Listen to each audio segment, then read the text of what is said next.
வணக்கம் நண்பர்களே. இப்போ நம்ம பாரம்பரியமான மண்பானையில் கம்மஞ்சோறு எப்படி செய்ய போகிறோங்கிறத பார்க்க போகிறோம். அதுக்கு ஃபஸ்ட்டு கம்பு வாங்கிக்கணும்.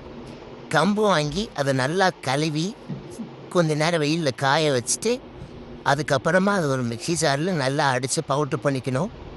1 டம்ளர் கம்புக்கு 3 டம்ளர் தண்ணி அப்படின்னா இதில் 3 டம்ளர் வருது. அப்போ ஒரு 10 டம்ளர் தண்ணி சேர்த்துக்க வேண்டியதான். இப்போ நம்ம அந்த கழுவி காய வச்ச கம்பை மிக்ஸி ஜாரில் 1 2 அப்படியே லைட்டாக பொடி பண்ணிக்க வேண்டியதான். அப்புறம் அடுப்பில் மண்பானை சமையல்னால மண் சட்டி வச்சு அதில் அந்த 10 டம்ளர் தண்ணி ஊற்றி நல்லா கொதிக்க வச்சுக்கணும். தண்ணி லேசாக கொதி வரும்போது நம்ம பவுட்ரு பண்ணி வச்சுருக்கிற கம்பை அதில் போட்டு அப்படியே மிக்ஸ் பண்ணிக்கிட்டே வரணும். ஒரு பக்கம் டப்பாவில் லைட்டாக கொட்டிக்கிட்டே ஒரு பக்கம் கரண்டி வச்சு நம்ம கிண்டிக்கிட்டே வரணும். அப்போ தான் கட்டி எது விழுகாது. இப்படி மெதுவாக கிண்டிக்கிட்டே வரணும். ஒரு 2 நிமிஷத்துக்கு அப்படி கிண்டிட்டோம் அப்படின்னா நல்லா அந்த வாட்டரோட மிக்ஸ் ஆகிட்டோம். அதுக்கப்புறம் ஒரு மூடி போட்டு அதை மூடி வச்சிடணும்.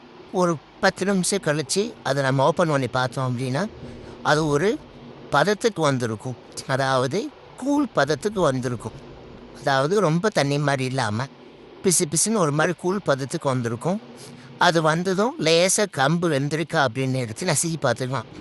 இப்போது மறுபடியும் அதே மாதிரி ஒரு 10 நிமிஷம் மூடி போட்டு மூடி வச்சுக்கணும். இது ஸ்டவ் லோ ஃப்ளேமில் தான் வச்சுக்கணும். ஹை ஃப்ளேமில் வச்சுன்னா அடி பிடிச்சிடும்.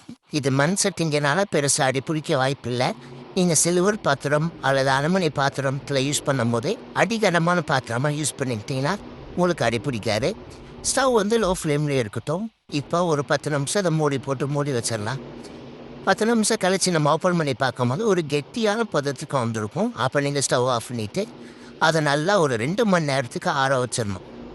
அதை ஆற வச்சிட்டிங்கன்னா ஒரு நல்ல கெட்டியாக வந்துடும். அப்புறமா கையை ஈரம் பண்ணிக்கிட்டு ஒரு குழிக்கரண்டியில் அதை அப்படியே எடுத்து உருண்டை பிடிச்சி ஒரு ரொம்ப சூடாக இல்லாமல் ரொம்ப இதாக இல்லாமல் ஒரு நார்மல் பச்சை தண்ணியில் அது உருண்டோட்டி போட்டு ஃப்ரிட்ஜில் ஸ்டோர் பண்ணிக்கலாம். இது 1 வாரத்தையும் நம்ம யூஸ் பண்ணிக்கலாம். இன்றைக்கி இந்த கம்மஞ்சோறு செஞ்ச வீடியோ பார்த்தாச்சு. நாளைக்கு கம்மங்கூழ் எப்படி குடிக்கிறோங்கிறத அடுத்த வீடியோவில் பார்க்கலாம்.